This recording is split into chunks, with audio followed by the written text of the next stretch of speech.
Bonjour à toutes et à tous. Donc nous avons quelques petites minutes d'avance pour permettre à tout notre auditoire de nous retrouver pour ce webinaire donc du matin, alors qu'on a prévu un peu tôt ce matin en espérant que le maximum de participants puissent se libérer. Mais c'est un webinaire qui pourra être également revu en replay pour toutes celles et tous ceux qui n'ont pas pu se rendre disponibles ce matin.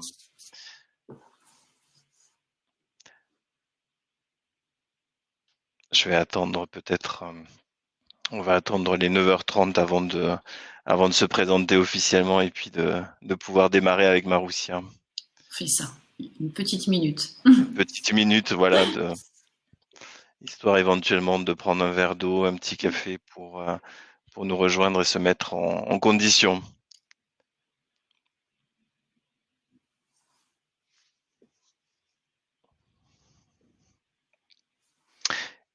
Eh bien, je crois qu'il est 9h30, donc le temps pour nous de commencer ce webinaire. Je vais me présenter. Je suis Laurent Barban. Je suis le secrétaire régional donc pour l'OPCO Santé.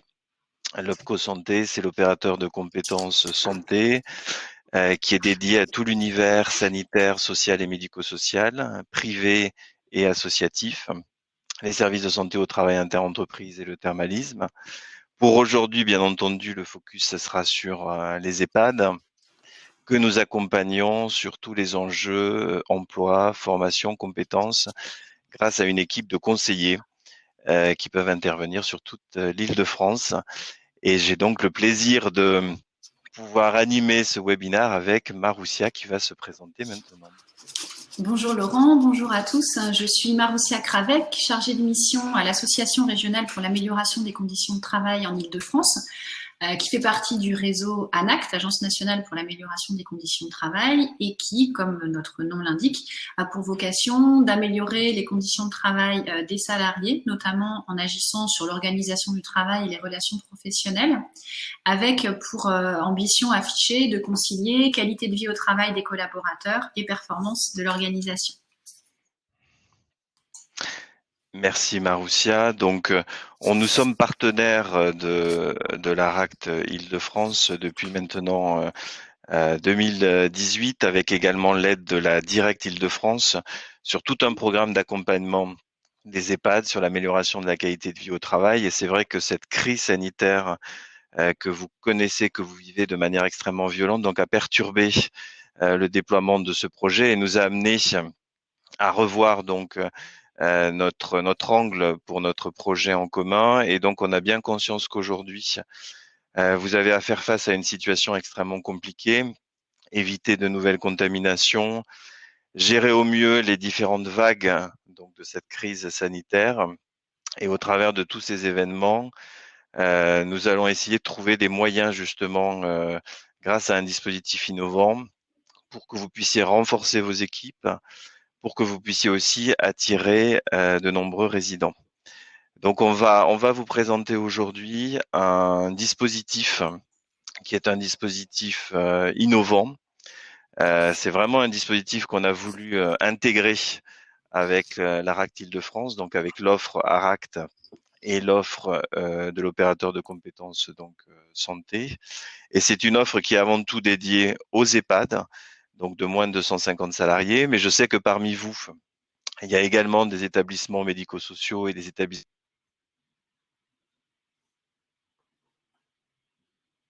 qui pourra être ouvert et aménagé, voilà, pour toutes les structures du sanitaire et du médico-social et du social.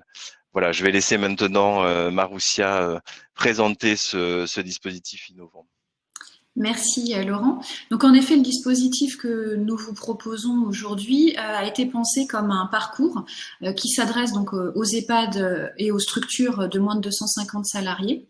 La clé d'entrée sur le parcours, c'est un simple formulaire de contact, donc quelques questions très succinctes sur votre structure, qui peut être combiné avec la passation d'un questionnaire, mais ce n'est pas une obligation, c'est un choix de votre part que je vous présenterai ultérieurement. À l'issue du renseignement de ce questionnaire ou de ce formulaire, vous allez être recontacté dans les 4 jours maximum par un chargé de mission du réseau ANACT-ARACT, donc par le chargé de mission ou la chargée de mission de votre région, pour un premier contact qui pourra aboutir, si vous le souhaitez, à la mise en place d'un entretien d'orientation que je vais également détailler dans le cadre de ce webinaire. À l'issue de cet entretien d'orientation avec un chargé de mission du réseau, vous allez pouvoir bénéficier de plusieurs types d'accompagnement.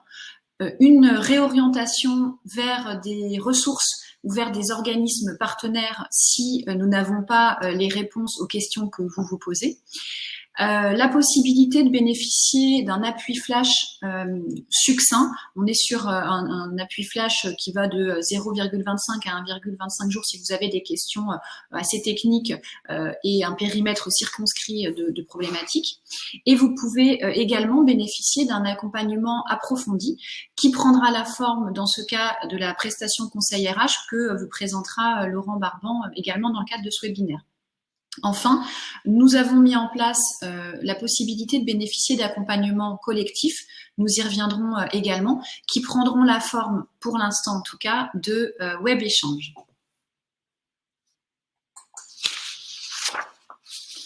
Alors, le dispositif Objectif Reprise, je vais vous le présenter succinctement. C'est un dispositif qui est porté par le ministère du Travail et l'Agence nationale pour l'amélioration des conditions de travail, qui a été lancé en mai 2020 et qui a pour ambition de sécuriser la reprise, ou plus exactement, malheureusement, la continuité de l'activité des structures, des EHPAD en l'occurrence, en période de crise sanitaire, en agissant sur plusieurs dimensions: l'organisation de l'activité, l'amélioration des relations de travail, du dialogue social, le management et plus globalement permettre la mise en place d'une prévention intégrée en agissant à la fois sur la prévention des risques physiques mais aussi et surtout sur la prévention des risques psychosociaux. C'est un dispositif qui propose un bouquet de services qu'on va maintenant vous détailler, qui intègre donc un outil d'autodiagnostic, la mise en place d'actions d'orientation et la possibilité donc de bénéficier d'un accompagnement individuel ou collectif. Le dispositif Objectif Reprise est pour l'instant prévu et en cours jusqu'en juin 2021. Alors, le premier outil qui vous est proposé, c'est un questionnaire, un outil d'autodiagnostic, donc que vous avez la possibilité de renseigner au moment où vous renseignez le formulaire de contact. Ce questionnaire est structuré, en fait, il y a 2 questionnaires qui sont proposés aux structures, un à destination des structures de moins de 11 salariés et un autre qui vous concernera a priori davantage pour les structures de 11 à 250. Ce questionnaire intervient sur 6 dimensions: l'organisation du travail, la prévention, les ressources humaines, le management, le dialogue social et une 6e dimension qui s'intitule Retour d'expérience, qui vous interrogera sur la façon dont ont été vécus ces derniers mois par votre structure. Cet outil d'autodiagnostic vous permet d'avoir une première identification des forces et des axes de progrès sur ces 6 dimensions. C'est surtout intéressant comme base de réflexion pour l'échange que vous pourrez avoir dans le cadre de l'entretien d'orientation que je vais maintenant vous présenter. Alors, le déroulement de l'entretien d'orientation, c'est un entretien qui peut durer de 30 minutes à 2 heures. En général, on est plutôt sur 1h30, 2 heures d'entretien, surtout avec des structures telles que les vôtres. C'est un entretien qui peut se dérouler au téléphone ou en visio à votre convenance, qui est animé par un chargé de mission de l'association régionale pour l'amélioration des conditions de travail en Île-de-France et auquel participe le dirigeant ou la dirigeante de l'EHPAD, et quand on est sur des structures plus importantes, il peut y avoir également le responsable ou la responsable RH et un ou une représentante du personnel.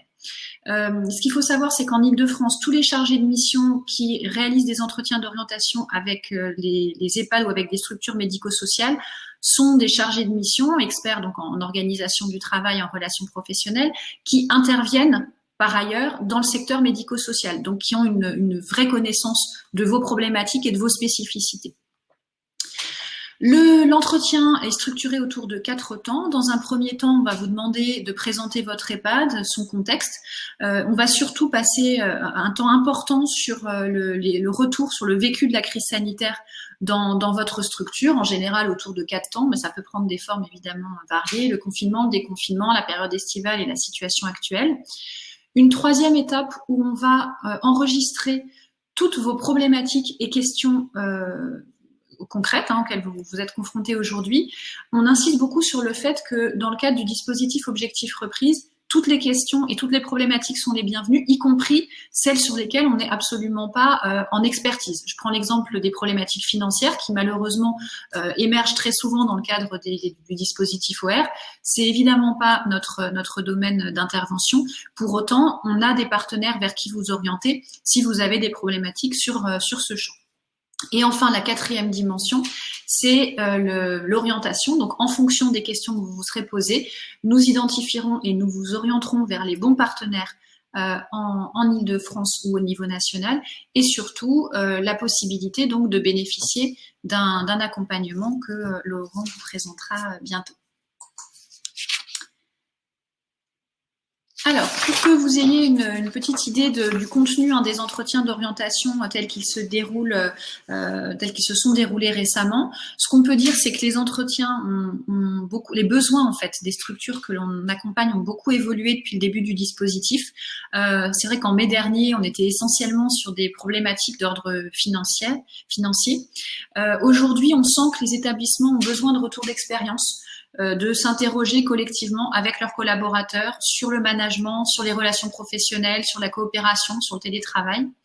Ce qu'on observe aussi, c'est que alors qu'on était vraiment sur une gestion de l'urgence en mai-juin dernier, les établissements ont de plus en plus besoin de penser en fait l'avenir autour de ces 3 temps, c'est-à-dire à la fois d'avoir une gestion des priorités immédiates, mais aussi de commencer à raisonner à moyen et surtout de commencer à se projeter dans le long terme et idéalement dans une sortie de crise. On sent qu'on a un besoin aussi d'aller vers une construction de l'avenir. Sans surprise, ce qu'on observe, c'est que les établissements dans lesquels il y avait des problématiques managériales, relationnelles, organisationnelles, celles-ci ont été exacerbées pendant la crise, et qu'à l'inverse, dans les EHPAD où ça fonctionnait plutôt bien avant la crise, ces EHPAD ont souvent mieux su résister à cette crise sanitaire. Des discours et pratiques ambivalents sur le télétravail. Alors, en particulier dans les structures comme les vôtres où le télétravail ne peut concerner qu'une partie du personnel et où on se pose par exemple des questions d'équité de traitement des collaborateurs. Il y avait un engouement en juin qui est moins présent aujourd'hui. On sent plus de dissonance, y compris au sein d'une même direction, par exemple, sur la façon de mettre en place le télétravail. Et en conclusion aussi, ce qu'on peut dire sur ces entretiens d'orientation, c'est que on a vraiment des attentes protéiformes qui ne rentrent que rarement dans une seule des 6 dimensions explorées dans le questionnaire. Souvent, les problématiques vont couvrir un spectre extrêmement large de questionnements allant du management à la RH, en passant par la prévention, le dialogue social, l'organisation du travail. Alors, on a fait le choix d'illustrer, là encore, ces entretiens d'orientation pour que vous puissiez un peu vous projeter dans le dispositif qu'on propose. Donc, on a repris un entretien d'orientation que nous avons eu avec un EHPAD, dont le nom a été modifié, bien sûr, que nous avons eu récemment avec un EHPAD. Les participants à cet entretien d'orientation, c'était le directeur, la responsable RH et une élue au CSE, qui était secrétaire médicale par ailleurs. On est sur un EHPAD important de 145 lits, 117 salariés, avec une moyenne d'âge des résidents de 74 ans et demi, donc plutôt assez jeune. Les retours sur la crise sanitaire, donc évidemment ça a été beaucoup plus long, je vais essayer de faire court pour l'illustrer. Les retours sur la crise sanitaire donc de nos interlocuteurs, fermeture de l'établissement comme les vôtres sûrement début mars, interdiction de sortie et des visites extérieures, mise en place tout de suite du télétravail pour le personnel administratif avec l'obligation d'être en présentiel 1 jour par semaine. Premier cas de Covid mi-mars dans le personnel et chez un résident, fermeture d'une unité avec 6 cas positifs dès la fin mars, changement de l'organisation horaire avec un passage en 12 heures début avril et une embauche de nouveaux salariés pour renforcer les équipes à cette même époque. Un deuxième cluster, cette fois avec 29 cas positifs fin avril. donc confinement de l'unité bien sûr, envoi des contaminés à l'hôpital 2 jours. Durant toute cette période, j'imagine comme vous l'avez vécu également, recherche de masques, de combinaisons, de laboratoires pour organiser les tests tous les 15 jours pour les personnels et les résidents. Fin avril, réouverture aux familles sous conditions. Fin mai, réouverture des unités confinées. Au total, 15 collaborateurs ont été positifs à la Covid et 49 résidents contaminés avec 7 décès. Le surcoût lié à la crise estimé par cette EHPAD était de 480 000 € avant la deuxième vague.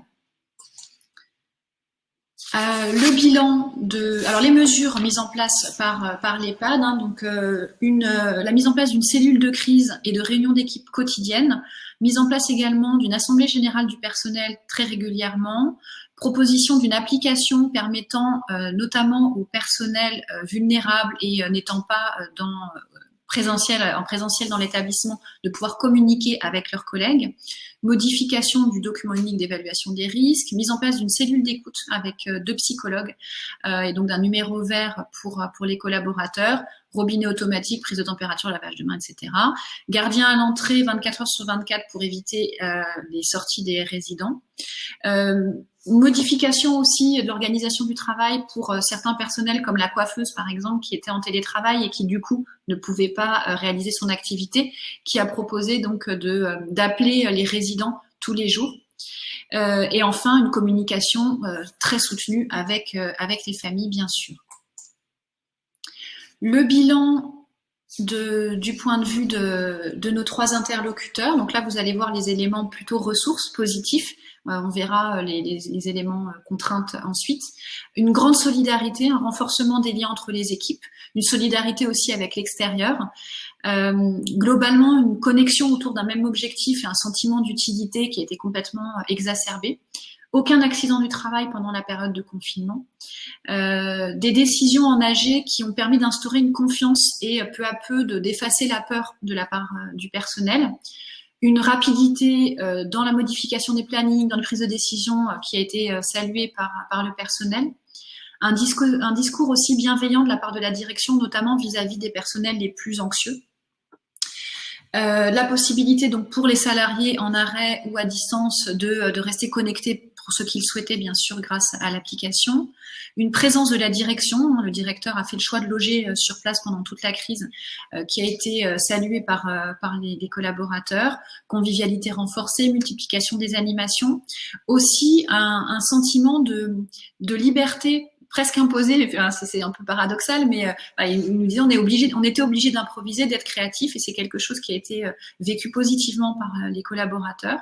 Une souplesse dans la prise de congé qui a été appréciée, et la mise en place à l'issue du confinement et du déconfinement d'une réorganisation du travail pensée uniquement sur la base de propositions faites par le personnel avec des tests qui ont été mis en œuvre et un vote là aussi du personnel pour choisir les modalités organisationnelles et donc cette nouvelle organisation du travail. Donc ça aussi, ça a été un élément tout à fait apprécié par les collaborateurs. Dans les éléments contraintes, des tensions entre salariés qui ont émergé, que vous avez sûrement dû vivre également, entre ceux qui ont fui, c'est pas notre expression bien sûr, c'est celle qui était formulée par certains collaborateurs, ceux qui ont fui le Covid et ceux qui l'ont combattu, des conditions de décès et d'enlèvement des pompes funèbres extrêmement dures, un absentéisme doublé pendant la période, c'est-à-dire qu'en fait l'absentéisme, c'est ce qu'on voit après, l'absentéisme a commencé à se déclencher plus tard, en fait à partir du déconfinement et de la période estivale, sentiment d'agression de l'extérieur à la sortie de crise, une pression familiale aussi qui a été souvent évoquée, et la perte en arrêt maladie en fait aujourd'hui de 2 cadres qui étaient déjà un peu en difficulté en fait en amont, et c'est un peu ce qu'on évoquait tout à l'heure, qui n'ont pas résisté à cette nouvelle organisation et au nouveau fonctionnement pendant la crise sanitaire. Aujourd'hui, l'EHPAD Les Bois-Joly, donc sa situation actuelle, ils ont signé un accord sur la qualité de vie au travail le 3 juin 2020. Ils ont lancé une étude sur le télétravail. Ils ont mis en place un plan post-crise sur les troubles musculo-squelettiques et les risques psychosociaux. Ils ont fait part d'équipes très fatiguées, avec justement une très forte charge émotionnelle et finalement pas suffisamment de temps pour revenir et pour se reposer de toute cette période de premier confinement. Beaucoup d'arrêts déclenchés cet été, un système de décompensation, c'est comme ça que c'était formulé. Mise en place de 4 questionnaires sur les risques psychosociaux, stress post-traumatique, troubles musculo-squelettiques et risques dépression.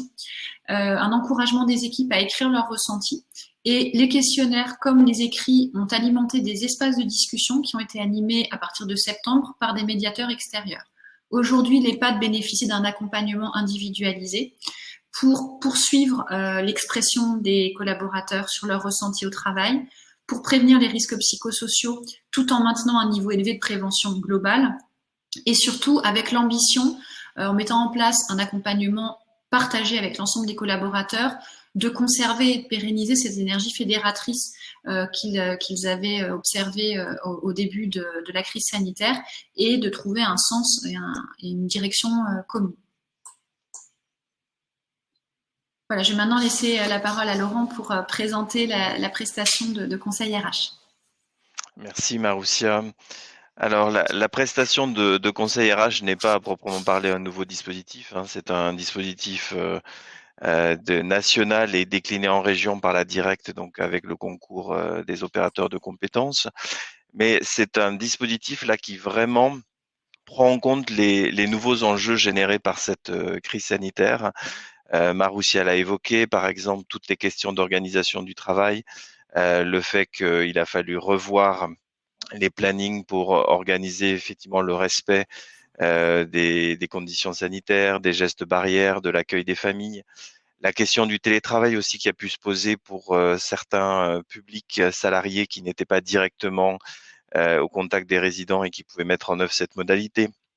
Les questions aussi, pourquoi pas, d'intégration de nouveaux collaborateurs, ce qu'on a appelé la réserve sanitaire, qui sont venus donc renforcer les équipes de soignants, comment on les intègre dans un projet global.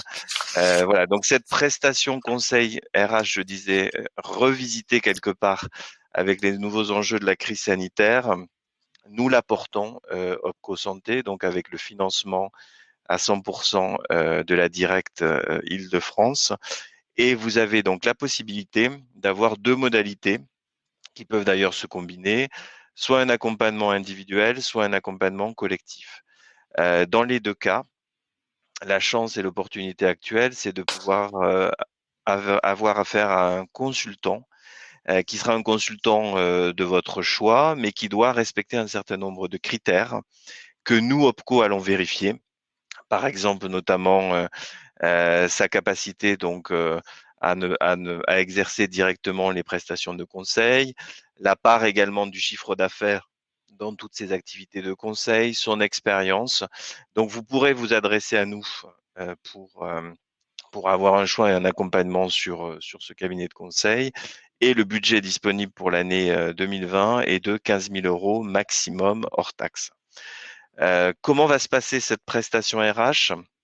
On va repartir de l'état des lieux qui aura été déjà défini dans le cadre d'objectifs reprise et on pourra éventuellement le compléter avec un plan d'action et des actions tout à fait opérationnelles. L'idée, c'est d'avoir une intervention sous format 5 à 10 jours, donc plutôt de courte durée, et qui vous permettent vraiment de répondre à vos enjeux immédiats actuels.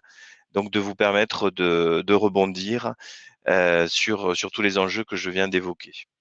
Si vous sentez autour de vous que vous avez un collectif de directeurs d'EHPAD qui est prêt à partir sur cette logique également d'accompagnement par un cabinet de conseil, ça peut vraiment avoir un intérêt de partir aussi sur cette logique collective de soutien, d'entraide, de partage qu'on va voir après plus loin aussi au travers des web échanges. L'un peut se combiner avec l'autre, c'est-à-dire qu'on peut avoir un travail collectif et avoir également, bien sûr, des diagnostics et des plans d'action individuels. L'idée étant qu'on puisse aussi se raccrocher à notre ambition première, qui était l'amélioration de la qualité de vie au travail, qui est donc le slide suivant. Ça arrive. Voilà, merci Maroussia. C'était le dispositif que j'évoquais en préambule qui nous a réunis, l'ARACT et la Direct Île-de-France, c'est-à-dire un engagement développement de l'emploi par les compétences qui était prévu initialement pour être déroulé en 2020, mais vous l'avez compris, donc la crise sanitaire est venue perturber notre organisation. Et nous sommes donc, si les conditions sanitaires le permettent, sur un déploiement plutôt donc sur 2021, avec 3 volets qui nous apparaissent vraiment comme des temps forts de ce dispositif. Le premier, c'est un outil d'auto-positionnement qui doit vous permettre de faire votre propre diagnostic sur votre situation en matière de qualité de vie au travail dans votre établissement. Donc autour de 6 grandes dimensions qui sont d'ailleurs celles que promeut l'ARACT Île-de-France. Un deuxième volet qui est vraiment un outil, je dirais, massif et assez généraliste, donc de sensibilisation et de formation de vos collaborateurs sur tous les enjeux donc de la qualité de vie au travail. C'est ce qu'on appelle un MOOC, donc qui pourra être suivi en distance et qui pourra être aussi organisé par vous en fonction des temps de travail des différentes catégories de population qui sont dans les EHPAD. L'idée, c'est qu'il puisse y avoir une vraie animation pilotée par le dirigeant de l'EHPAD. Et enfin, un dernier volet que nous avons qualifié donc de dispositif hybride, puisqu'il y aura à la fois des formations ouvertes à distance. On sait très bien que votre disponibilité est pas très importante et votre capacité à vous déplacer, mais il y aura également des temps de rassemblement et des temps de partage dès lors que la crise sanitaire nous le permettra, parce que ça nous paraît aussi important que vous puissiez vous retrouver, échanger entre pairs justement sur ces enjeux de qualité de vie au travail. Et on voudrait expérimenter ce qu'on appelle l'AFES, c'est-à-dire la formation dans le cadre de situations de travail, notamment sur tout ce qui est espace de discussion au sein des EHPAD. Voilà l'ambition pour 2021. On croise les doigts en espérant qu'on va pouvoir déployer ce dispositif. Mais en attendant, nous avons à cœur de pouvoir développer et renforcer, je dirais, les échanges entre vous et pouvoir vous accompagner dans cette période particulièrement délicate. Alors effectivement, comme le disait Laurent et comme on l'a rappelé en début de webinaire, la période n'est pas vraiment propice à l'organisation de grandes réunions pour échanger entre pairs. Et c'est pour cette raison que, avec l'OPCO Santé, on a décidé de vous proposer des web échanges. Donc le web échange, qu'est-ce que c'est? Contrairement au format webinaire où nous parlons et où vous vous écoutez, vous pouvez éventuellement poser vos questions via le chat, mais c'est moins interactif. Là, le principe d'un web échange, c'est qu'on est vraiment sur des réunions où on est tous en visio ou à minima en audio si vous ne souhaitez pas être en visio. Et on est sur des formats restreints. Donc en général, on organise des web échanges avec une douzaine de participants, avec pour objectif principal, comme le nom l'indique, hein, d'échanger entre pairs. Donc c'est un format convivial qui dure en général 1h30 à peu près, qui est structuré autour de 4 temps, 5 minutes d'accueil, ensuite 20 minutes de présentation autour du sujet du web échange par le chargé de mission de l'ARACT. Et ensuite, tout le reste de ce web échange est consacré au témoignage de chacun d'entre vous autour de 3 ou 4 questions qui sont apportées par nous, hein, donc on aura évidemment préparé. Et puis, une dernière étape de conclusion et ou d'ouverture vers d'autres sujets. Donc, c'est ce qu'on vous propose pour répondre aux besoins qu'on entend de la part de dirigeants et managers d'EHPAD qui souhaitent vraiment partager avec leurs homologues sur cette période. Alors, pour le mois de décembre, au niveau de l'ARACT Île-de-France, on vous propose un web échange qui aura lieu le 15 décembre après-midi. On a 3 thématiques qu'on a identifiées comme des thématiques importantes pour les dirigeants et managers d'EHPAD. Et ce qu'on vous propose, si vous le souhaitez, c'est de nous dire sur ces 3 thématiques, celles qui vous semblent prioritaires. Donc la première, c'est manager un EHPAD pendant la crise sanitaire, donc lutter contre l'absentéisme, mobiliser les équipes. Deuxième thématique, comment assurer la santé physique et psychologique de mes salariés au travail. Et troisième thématique, comment préparer la sortie de crise. Si vous voulez bien nous dire celle qui vous semble la plus importante, au moins, ce qui ne veut pas dire qu'on ne traitera pas les autres, mais en tout cas, on traitera en priorité le 15 décembre, donc la thématique que vous aurez choisie, vous pouvez aller dans la rubrique sondage et choisir donc la thématique qui vous convient le plus et que vous souhaiteriez voir traiter en priorité lors de ce web échange. Alors, on vous laisse voter sur ces 3 thématiques. Et puis peut-être en parallèle, Laurent, je te redonne la parole sur… Oui, Maroussia, sur le web échange, le premier web échange 2021 que nous prévoyons donc le 14 janvier avec notre partenaire Sidescorum, qui est un acteur de l'économie sociale et solidaire, très investi sur les questions de baromètre de la qualité de vie au travail et qui propose donc de co-animer trois web échanges sur lesquels on va vous demander également de voter. Le premier sur les tensions dans le travail, comment travailler pour prévenir et réguler les conflits.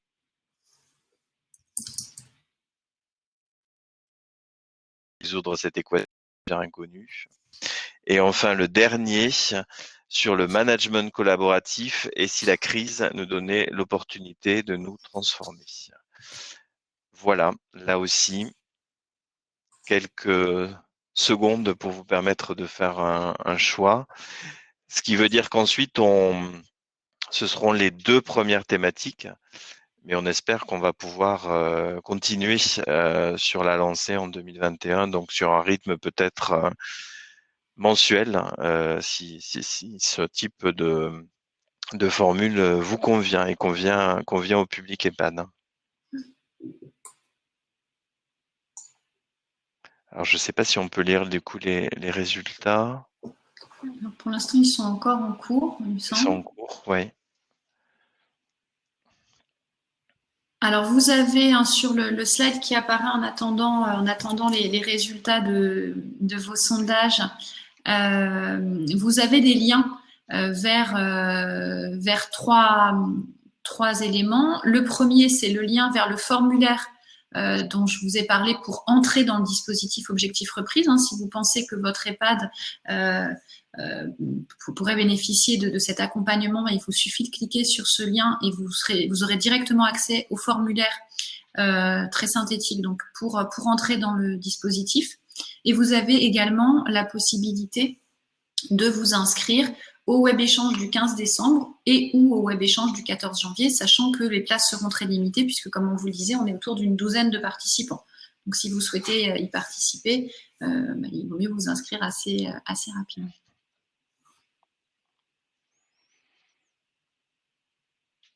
On a quelques questions qui nous sont arrivées aussi. Je ne sais pas si on peut peut-être les prendre en attendant d'avoir le résultat des sondages. Ça vous laisse un tout petit peu plus de temps pour réfléchir. Le premier, c'est est-ce que ce dispositif est proposé dans les ARACT des autres régions? Oui, absolument. Le dispositif Objectif Reprise, c'est un dispositif qui est piloté nationalement par le ministère du Travail et l'ANACT, et il est déployé dans toutes les régions par les associations régionales. Donc, vous pouvez tout à fait, par le biais du formulaire d'ailleurs que nous vous avons indiqué ici, vous pouvez tout à fait y accéder et vous serez recontacté par un ou une chargée de mission de votre ARACT régional. Deuxième question, est-ce que ce dispositif est ouvert aux établissements de moins de 250 salariés, mais faisant partie d'une association de plus de 250 salariés? Alors, les critères pour les effectifs. Donc, effectivement, on est sur un dispositif pour les structures de moins de 250 salariés. Les critères qui permettront de dire si un EHPAD peut ou non participer, c'est s'il dispose d'un CSE local. Donc, si votre EHPAD fait partie d'un établissement et que le CSE est centralisé, a priori, il ne rentre pas dans le dispositif Objectif Reprise. Donc, il faut que le CSE soit au niveau de l'EHPAD et que également vous ayez une autonomie sur le plan de la gestion des ressources humaines et de la gestion financière. En général, ce sont les 3 critères qui vont être regardés pour vérifier que vous pouvez participer au dispositif. Mais si vous avez un CSE local, que vous avez une gestion des ressources humaines locale, vous pouvez tout à fait rentrer dans le dispositif Objectif Reprise. même si vous faites partie d'un groupe. Sur la dernière question, les web échanges sont-ils ouverts aux EHPAD d'autres régions? Là, j'ai envie de dire, effectivement, c'est une initiative francilienne aujourd'hui, sous le couvert également d'ailleurs de la Direct Île-de-France. Donc, on donne vraiment la priorité aux EHPAD franciliens, d'autant plus que l'idée, c'est vraiment de travailler aussi sur des réseaux d'échange et de partage territoriaux. Donc là, on est sur des EHPAD, on est sur des web échanges franciliens. Je ne sais pas si s'il y a d'autres expériences en région en la matière. Mais là, pour le coup, les deux que nous avons annoncés en décembre, janvier sont pour les EHPAD franciliens. Oui, voilà, sauf si vraiment, bon, enfin, en effet, comme le disait Laurent, on a priorité en tout cas aux franciliens. Si vraiment il reste une place, peut-être qu'on pourra l'ouvrir, je ne sais pas si On à espère que d'autres. non. On espère qu'il y aura un afflux massif, voilà, sur nos web échanges pour l'Île-de-France, en tout cas. Voilà. Après, effectivement, il peut y avoir d'autres propositions faites Oui, dans d'autres probablement. régions. Donc ça, c'est à voir avec au moment. Le mieux, en fait, dans ce cas-là, c'est vraiment de rentrer dans le dispositif objectif reprise et puis de voir avec les interlocuteurs des ARAC ce qui peut vous être proposé, que ce soit en accompagnement individuel ou collectif, y compris en termes de web échange. Voilà, je ne sais pas si on peut lire les résultats des sondages, du Alors, coup. il y a une autre question, peut-être, Ah, Laurent. Alors, enfin, je pense qu'on peut y répondre tous les deux, mais je te ah laisse. oui, j'ai pas vu, pardon. La prestation conseil RH peut-elle aussi, j'imagine que ça, le dispositif prestation tâche aussi, je vous remercie, je pense que ça fait référence à la PCRH et est-ce qu'elle peut également être conduite dans d'autres régions? Oui, elle peut être, oui, oui, elle existe au niveau national. Les conditions d'administration, je dirais, entre la directe et les OPCO peuvent varier, oui, d'une région à l'autre, mais le dispositif est bien national. En Île-de-France, donc, ce sont les OPCO qui sont à la manœuvre et qui pilotent les opérations. Et nous avons un plafond donc de budget, comme je l'ai indiqué, de 15 000 euros, donc hors taxe, avec un plafond également par jour de 1 500 euros. Donc on va être plutôt en moyenne sur des actions de 5 à 10 jours, je dirais, voilà, sur ce type de prestations. Juste pour compléter, effectivement, pour les autres régions, c'est pas forcément. Alors, la prestation conseil RH peut être mobilisée ou un autre type d'accompagnement dans le cadre du dispositif objectif reprise, mais de toute façon, il pourra vous être proposé une prise en charge et un accompagnement individualisé. Il me semble qu'on a répondu à toutes les questions sur le temps. La prestation est réservée à la crise sanitaire pour accompagner les salariés en difficulté. Cette prestation, en fait, elle préexistait, hein, déjà comme je l'ai indiqué. Là, elle prend une nouvelle orientation puisqu'on intègre les enjeux de la crise sanitaire, mais elle peut également prendre en compte des enjeux qui ne sont pas spécifiques à la crise sanitaire. Voilà, je pense notamment à des salariés peut-être seniors ou des salariés fragilisés, voilà, qui pourraient être accompagnés spécifiquement. Ça peut faire l'objet également de la prestation RH. Donc les enjeux de la crise sanitaire ne sont pas exclusifs. Et effectivement, c'est pas forcément, enfin, l'accompagnement ne concerne, on n'est pas sur un accompagnement individualisé, par exemple, le type un appui psychologique aux salariés en difficulté. On est sur des appuis individualisés au sens au sens de l'établissement, mais en revanche, on va plutôt être sur des accompagnements collectifs dans le cadre de cette prestation. Néanmoins, si vous êtes confronté à des salariés en difficulté, je vous encourage à renseigner le formulaire objectif reprise parce que l'on peut trouver ensemble d'autres pistes d'accompagnement, y compris pour cette fois apporter un soutien psychologique, par exemple, à des salariés en difficulté. Donc, de ce point de vue-là, le dispositif objectif reprise pourra trouver des solutions pour vous aider et pour faire face à ces salariés en difficulté. Et le conseil régional, d'ailleurs, a mis en place une prestation d'accompagnement psychologique pour les professionnels du soin, voilà, via une association Tout à SPS. Voilà. fait, Donc ça, vous pouvez absolument. retrouver aussi l'information sur ce volet.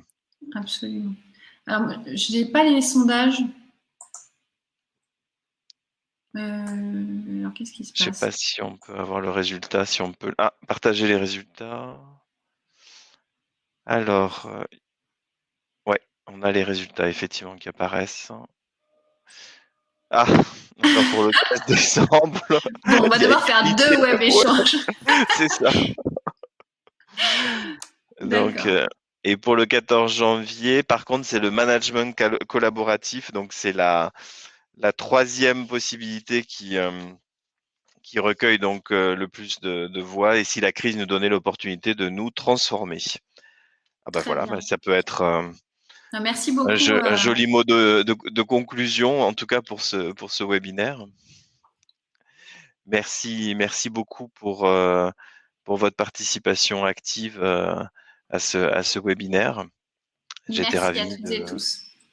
j'étais ravi de l'animer avec Marussia.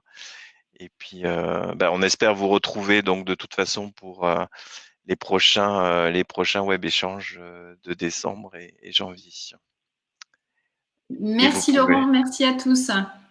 merci beaucoup, et vous pouvez effectivement faire la promotion du replay également autour de vous. Très bonne journée. Bonne Au, journée. au revoir Marussia. Au revoir.